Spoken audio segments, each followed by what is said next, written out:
하나님의 말씀은 에레미야 50장 11절로 시작을 합니다. 삼위일체 하나님은 삼위적 계시를 하시기 때문에 우리가 경험하는 역사도 삼위적 역사가 됩니다. 하나님의 역사, 예수 그리스도의 역사, 성령의 역사. 물론 이 삼위적 역사를 모두 경험하고 체험하는 사람은 예수 그리스도를 믿고 성령 세례를 받은 사람만이 그러한 인식을 하게 되는 것 당연합니다. 하나님은 인간을 비롯한 모든 피조물 가운데 역사를 하시기 때문에 우리는 그거를 이제 하나님의 일반 문화사 그렇게 이야기하죠.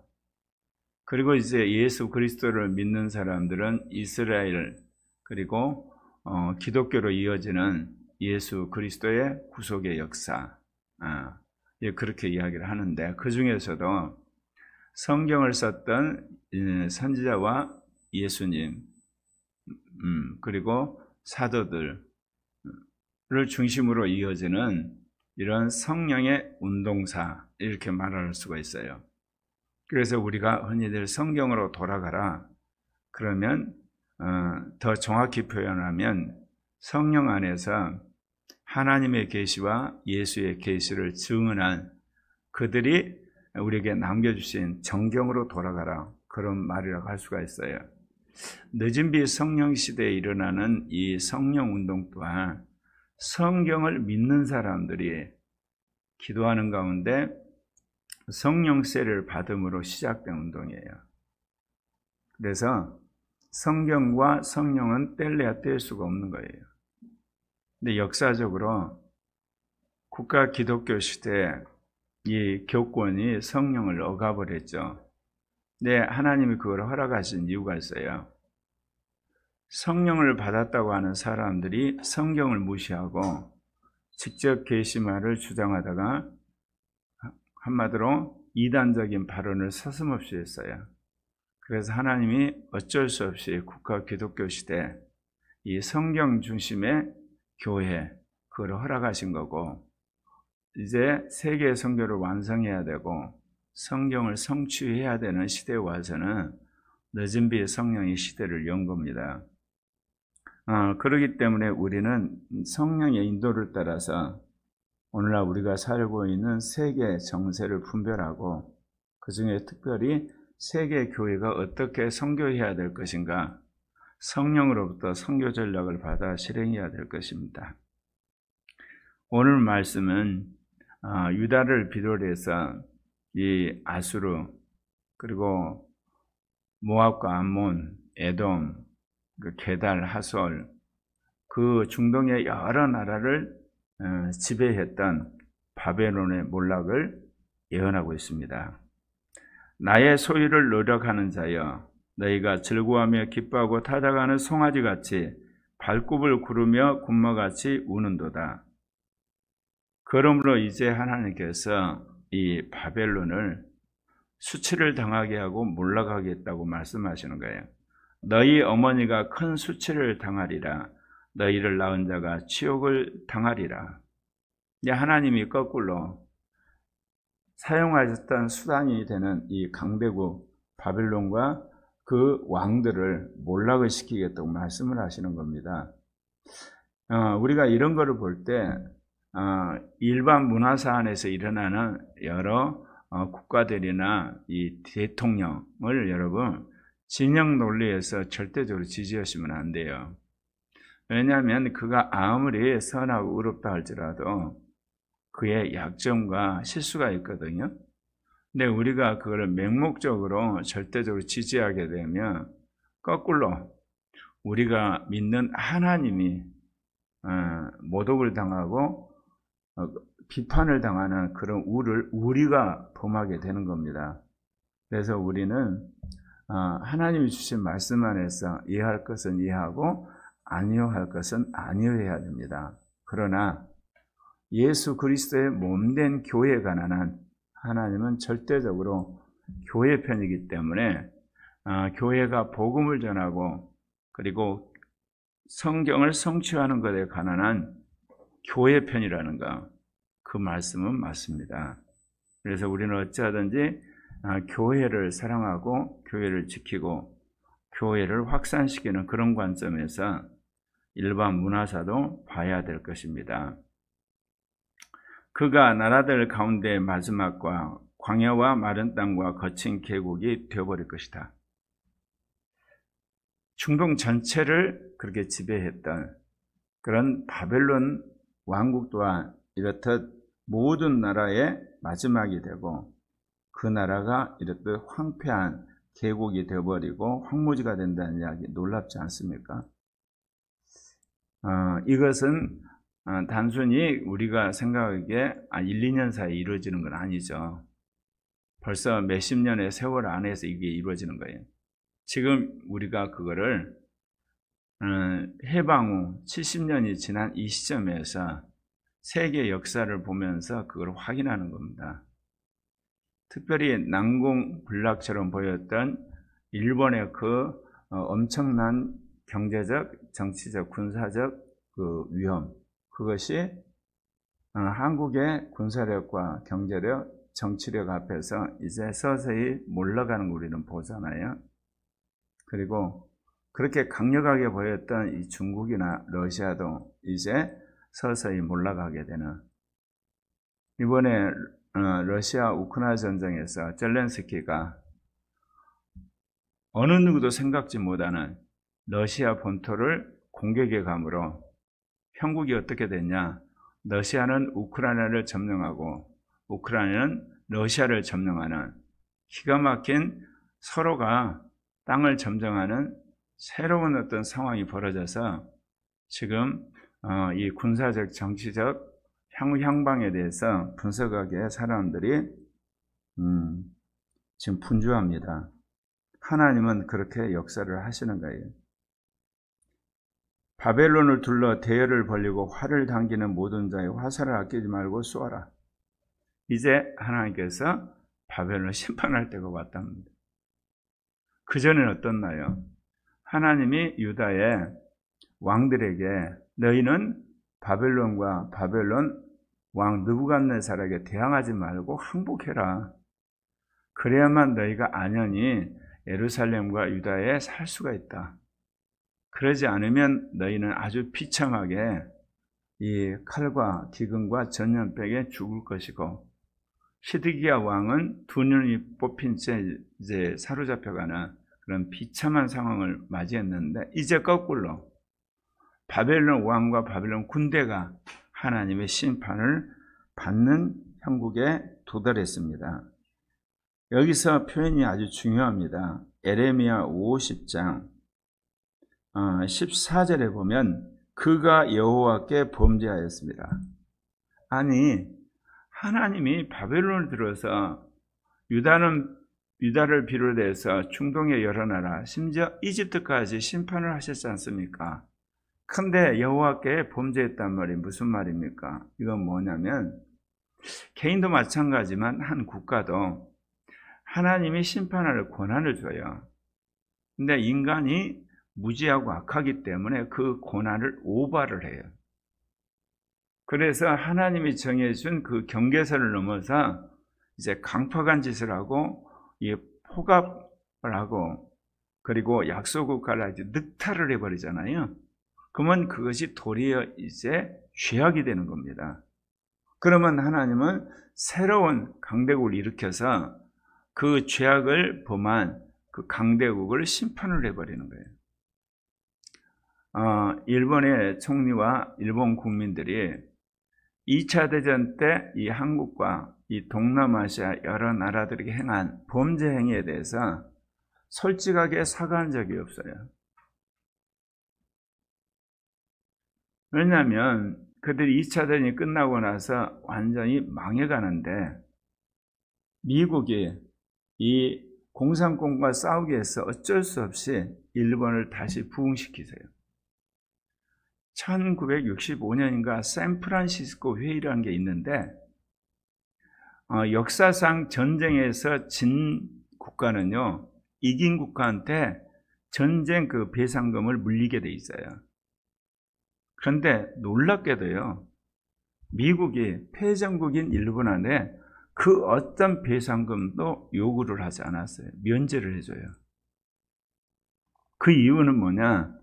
이 소련과 이 중국이 똘똘 뭉쳐서 블로가 되어서 공산주의 국가들이 득세를 하니까 태평양에서 일본을 키워서 막을 필요성이 있는 거예요. 그러니까 일본이 패전국이 됨에도 불구하고 배상금 하나도 지불하지 않고 그들이 다시금 경제적으로, 정치적으로, 심지어 군사력으로 강대국 반열에 올라가 버립니다. 말하자면 일본이 정말 배가 불룩 나온 거예요. 오만해진 겁니다. 그러니까 그들이 이렇게 가면 태평성대를 계속 유지할 거라고 착각을 했는데 하나님의 모략에 걸린 겁니다. 일본 사람들 흔히들 그러잖아요. 제조업의 화신이고 장인정신의 둘째가라면 서러울 정도로 그들은 철저하다. 그렇게 해서 경제되고 이익까지 올라갔어요. 근데 그게 디지털 시대에 결정적으로 나라를 망하게 하는 길이 되는 거예요.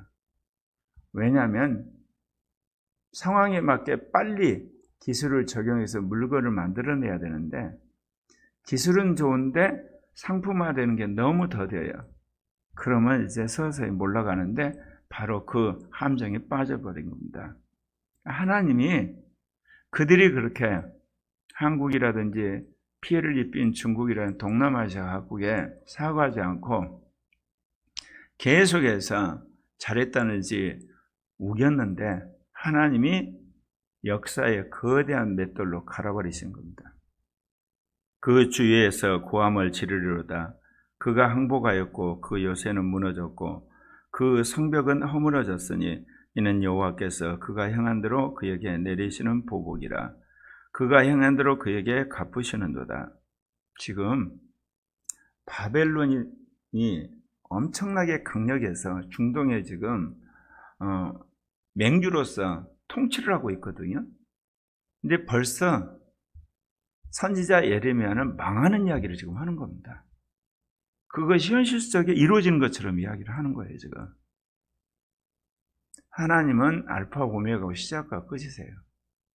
우리가 모를 뿐이지, 그리고 우리가 무지할 뿐이지, 하나님은 그리스도 안에서 창조할 때 이미 종말을 다 예정하셨다니까요.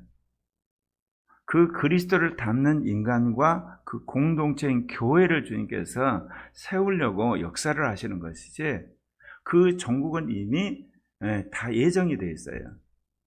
그러니까 우리가 선택할 거는 하나님이 그리스도 안에서 예정한 그 길에 내가 믿음으로 같이 갈 건가, 그를 거부함으로 스스로 몰락의 길을 갈 것인가, 그거예요. 개인도 그렇고 가문도 그렇고요, 사회도 그렇고 국가도 그래요. 인류도 그래요. 그런 의미에서 우리가 성경을 해석하는 거 완전히 뜯어고쳐야 됩니다. 무슨 인간의 자유의지에 의해서 창조로부터 종말까지 역사가 좌로 갔다 우로 갔다 생각하는 그건 착각하는데 그러질 않아요. 하나님이 그리스도 안에 예정한 그 예정 안에서 좌우로 왔다 갔다 하는 거예요. 그러지 그리스도 안에서 예정한 걸 벗어나서 좌우로 움직이지를 않아요, 역사는. 우리의 인간의 자유의지란 게 여러분 하나님이 베푸신 은혜의 손바닥 안에서 좌우로 움직이는 거예요. 근데 우리가 항상 그걸 잊어요. 하나님의 은혜라는 이 거대한 손바닥을 벗어나서 내가 좌우로 움직일 수 있다는 그런 착각을 하니까 어떤 때는 오만하게 되고 어떤 때는 완전히 불안해가지고 쫄아버리죠. 그러질 않아요. 하나님의 은혜 안에서만 자유지성과 자유감성, 자유의지, 자유로운 인격이 작동된다는 것 꼭 기억하시길 바랍니다. 여호와께서 그가 행한 대로 그에게 내리시는 보복이라. 그가 행한 대로 그에게 갚으시도다. 선지자 예레미야가 이 이야기를 한 이유는 뭐겠습니까? 내가 이 바벨론 군대와 바벨론 왕에게 복종하라고 한 거는 그들이 절대적으로 선하고 의롭고 진실해서 그런 게 아니야. 지금 유다 나라는 물론이고 주변의 중동의 수많은 나라들이 우상 숭배를 하고 가짜신을 섬기고 온갖 죄악이 만연됐기 때문에 내가 이 바벨론 왕과 그 군대를 통해서 그들을 심판할 뿐이고, 그들이 또 오만해서 또 죄악을 짓고 악한 짓을 함으로 말미암아 내가 훗날 반드시 심판할 거야. 그러면서 역사의 주인공은 나야. 내 말 들으라. 그 이야기 하려고 그런 겁니다, 이게. 파종하는 자와 추수 때 낫을 잡는 자를 바벨론에서 끊어버리라. 사람들이 그 압박하는 칼을 두려워하여 각기 동족에로 돌아가며 고향으로 돌아. 지금 바벨론 왕과 바벨론 군대가 주변의 여러 나라를 지배하고 거기서 특별히 이 지도층을 붙잡아서 볼모로 잡아서 통치를 하고 있거든요.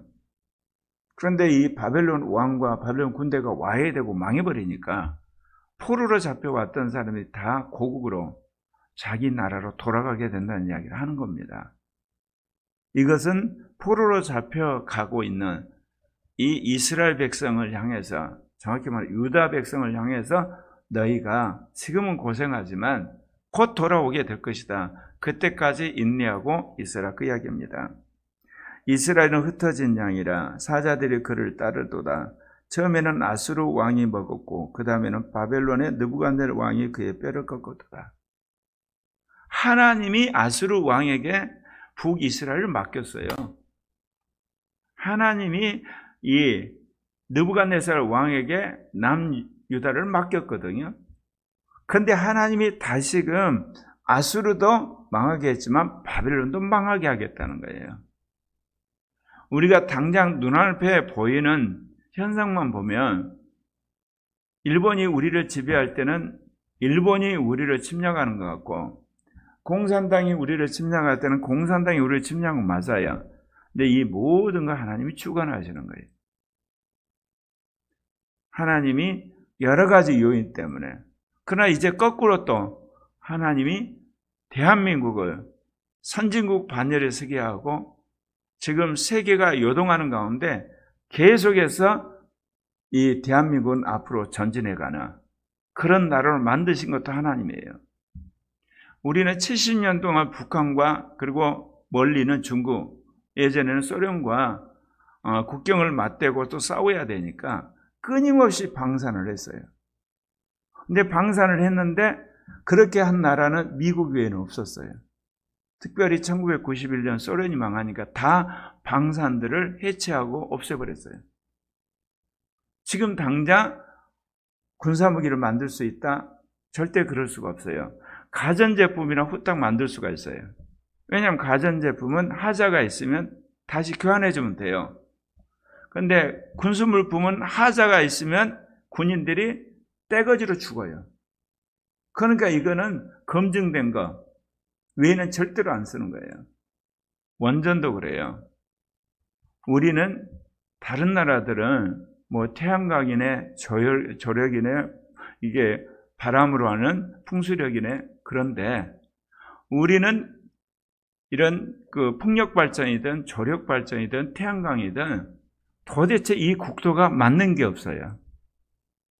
그러니까 어쩔 수 없이 우리는 화력이고 수력이고 특별히 원자력이에요. 그래서 원자력을 계속한 거예요, 발전을. 근데 전 세계가 이제 다시 원자력으로 돌아오는 거예요. 이런 놀라운 일들이 벌어진 거예요. 그리고 우리나라는 이 조선 사람을 시작하면서 계속해서 배를 만들어 왔거든요. 버전업 시켜서. 한때 이게 중국한테 밀리기도 했지만 줄기차게 해온 거야. 근데 오늘날 이 시점이 오니까 미국이 전함을 만들고 항공모함을 만드는데 만들 조선소가 없는 거야. 어쩔 수 없이 우리한테 발주를 해야 되는. 그러니까 모든 것이 하나님이 한국이 살아남기 위한 길로 한국을 이끌어 놓으신 거예요. 우리나라 사람들이 빨리빨리 해가지고 반도체를 해가지고 디지털로 문화가 바뀌고 나니까 이 디지털과 SNS와 인터넷으로 하는 게 생활화되어 있잖아요. 그러니까 모든 나라가 그걸 도입해야 되는. 가장 앞서가는 나라, 국가적인 차원에서. 어떤 기업이나 한 도시 차원에서 우리보다 앞서는 나라들이 있어요. 싱가포르라든지 홍콩이라든지 그러거든요. 근데 국가 전체가 이렇게 국민 전체가 문화가 되는 나라가 없어요. 디지털 문화가. 이 모든 것이 역경 속에 살아남기 위해서 우리는 한 건데 지나고 나니까 이게 21세기 선진국의 문화를 만들어버린 거예요. 그렇다고 해서 마냥 우리가 장밋빛은 아니에요. 하나님 우리에게 경고하시는 바가 있죠. 근데 그거를 극복을 해야만 이 선진국의 위상을 계속 향유하고 앞으로 나갈 수 있게 될 겁니다.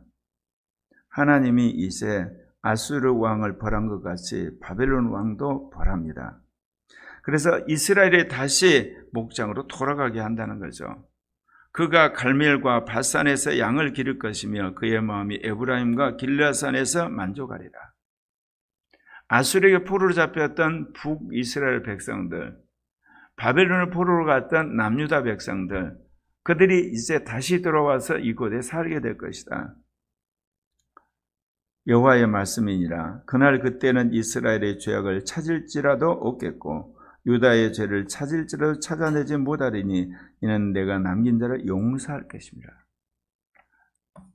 우리가 이스라엘 역사를 지금까지 잘못 본 거예요. 이스라엘은 칭의의 공동체가 아니란 거예요. 그를 뛰어넘어 성화의 공동체. 거룩하게 살지 않기 때문에 하나님이 포로로 잡혀가지고 혹독하게 풀무불에 집어넣어버린 거예요. 거기서 이스라엘 백성들이 정말 회개를 한 거예요. 주님 잘못했습니다. 우리가 망령된 짓을 했습니다. 우리가 우상 숭배했습니다. 그래서 풀무불에서 이 죄가 이제 다 녹여지고 나니까 하나님이 다시금 고토로 돌아가게 하신 거거든요. 그런데 신약시대의 교회는 칭의의 공동체로부터 시작을 해요. 왜 그러냐면 이방인들까지 포함해서 모든 인류를 구원해야 되기 때문에 예수의 십자가의 부활의 복음을 전해서 그 복음을 믿는 사람들이 죄사함 받고 거룩해도 의롭다움을 받은 상회의 성령을 받아서 이제 믿음으로 이제 칭의의 공동체를 세우고 나는 죽고 주님이 살고 영으로 사는 사람들 안에서 성도들이 출현하는 성도의 공동체인 거예요. 예. 종교개혁이 칭의를 발견한 거예요. 예수를 믿으면 의롭다움을 받는 거다. 예수를 믿으면 우리는 그리스도의 심판대에서 의인이라고 인정받아서 우리는 부활하게 된다. 근데 하나님이 제2종교개혁을 통해서 한 단계 더 나가신 거예요. 성도의 공동체, 성화된 사람은 주님이 재림할 때 먼저 부활시켜서 천년왕국의 제사장이 되게 한다. 바로 이 성도가 사단을 발등상되게 하는 하나님의 종들이다. 그러니까 거룩하게 살아라. 내가 이스라엘을 세운 이유가 뭔지 아느냐? 바로 거룩하게 사는 성도의 공동체의 모델을 이야기한 거다. 그 이스라엘 공동체가 이제 역사에 구현되는 것이 바로 천년왕국이다. 그러니까 교회 가운데 예수를 믿어서 의롭다고 하는 너희들 가운데 내 말에 순종해서 거룩하게 사는 성도들, 선지자들은 내가 먼저 부활시키겠다. 그 말씀을 우리에게 주신 겁니다.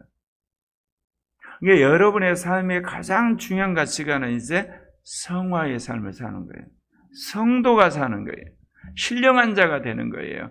마귀와 싸워 이기는 겁니다. 이것이 모든 부분에 있어서 주님이 우리에게 요구하는 거예요. 그래서 기도하라면 기도하고 전도하라면 전도하고 예를 들면 싸우라면 싸우고 회개하라면 회개하고 열심히 돈 벌면 돈 벌고 그러나 중심은 항상 성도의 삶, 거룩한 삶, 신령한 삶, 성령을 성취하는 삶이 있어야 된다는 거예요. 이것이 전 세계 교회에 퍼지게 되고 전 세계 그리스도인들이 이 말씀을 받아서 주님 앞에 헌신하게 될 때 세계 역사는 이제 급진전하게 될 거고 아시아와 전 세계가 복음화되고 교회가 개혁이 되어서 무수히 많은 14만 4천의 무리가 이제 채워지는 역사가 일어나리라 믿습니다. 그러니까 여러분이 사역자가 되는 것, 또 이 사회에서 성공한 사람이 되기 전에 내가 성도가 되어야겠다. 마귀와 싸워 이겨야 되겠다. 신령한 자가 돼야 되겠다는 걸 가치관을 다 새겨야 돼, 먼저. 그리고 나서 사역자가 되고, 그리고 직업을 선택하셔야 돼요. 그리고 결혼하셔야 되고, 그리고 자녀를 키워야 되고, 그리고 이 나라를 개혁해야 되는 겁니다. 기도합시다.